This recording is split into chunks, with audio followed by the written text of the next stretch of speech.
सोचो एक ऐसी जगह जहाँ इंसान की परमानेंट एंट्री मना है, जहाँ बर्फ के नीचे लाखों सालों से छिपे हुए हैं लाखों राज। पिछले कुछ सालों से अंटार्कटिका में दरारों का सिलसिला लगातार बढ़ गया है। सबसे बड़ा कंसर्न ये है कि क्या अंटार्कटिका टुकड़ों में बट जाएगा। अंटार्कटिका में दुनिया का 70% फ्रेश पानी जमा हुआ है और अगर ये ग्लेशियर गलते हैं तो ये ग्लोबल सी लेवल को कई गुना बढ़ा सकते हैं। अंटार्कटिक जैसे एक्सट्रीम एनवायरनमेंट में रिसर्च बेसिस बनाना आसान नहीं। इंसानों ने यहाँ आज से कम 200 से 300 साल पहले कदम रखा। यहाँ का टेम्परेचर लिटरली -80 से भी नीचे चला जाता है और ह्यूमिडिटी यहाँ 1% से भी कम है। मतलब it's technically drier than Sahara desert. जब भी यहाँ पे कोई बर्फ का टुकड़ा हिलता है या टूटता है तो सिर्फ समुद्र ही नहीं बल्कि पूरी दुनिया भी हिल जाती है। इस मैसिव आइसबर्ग के नीचे एक ऐसी दुनिया है जो शायद ही कभी धूप में आई हो। इसलिए दुनिया के बड़े से बड़े साइंटिस्ट इसमें पड़ने वाले क्रैक्स जो पूरी तरीके से सेपरेट हो रहे हैं, उनमें पड़ने वाली धूप के कॉन्सिक्वेंसेस को देखने 24 घंटे रिसर्च में लगे हुए हैं। इस दुनिया में न्यू स्पेसेस जो सिर्फ अंधेरे में जिंदा रहने के लिए बने हुए हैं, उन्हें देखना किसी चमत्कार से कम नहीं।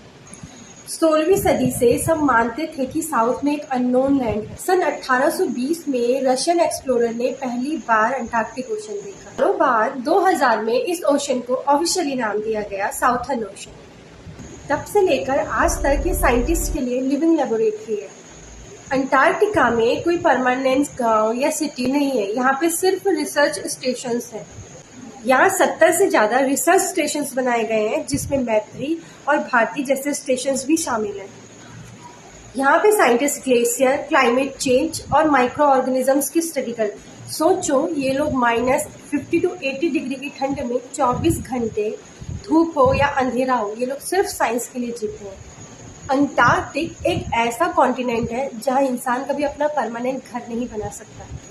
यहाँ अंटार्कटिक ट्रीटी के तहत माइनिंग, इंडस्ट्रीज और मिलिट्री एक्टिविटीज स्ट्रिक्टली बैंड है। यहाँ किसी भी प्रकार का कचरा करना, ह्यूमन पर्सनल डंप्स, यहाँ तक कि यूरिन करना तक अलाउड नहीं है।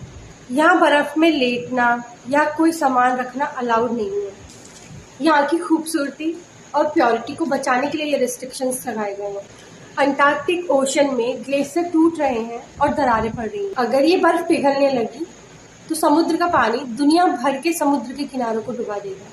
और सबसे इम्पोर्टेंट चीज ये है कि ये सिर्फ अंटार्कटिक का नहीं बल्कि पूरे इंसानियत का फ्यूचर तय करता है। आप जानते हैं कि अंटार्कटिक ओशन में सबसे बड़े रहस्य छुपे हुए हैं। यहाँ बर्फ के नीचे लाखों सालों से माइक्रोब्स और वायरस जमे हुए हैं।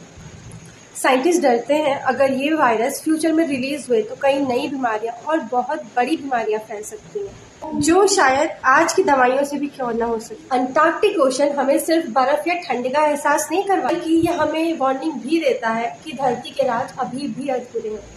यहाँ का हर दिन हमें साइंस की ताकत, नेचर की पावर और इंसान की जिम्मेदारी याद दिलाता है। ये है अंटार्कटिक, दुनिया का सबसे बड़ा रहस्य। सो ये थी अंटार्कटिक ओशन की कहानी मधुबन की जुबानी। ऐसे ही इंटरेस्टिंग वीडियो के लिए लाइक, शेयर, सब्सक्राइब कीजिए। धन्यवाद।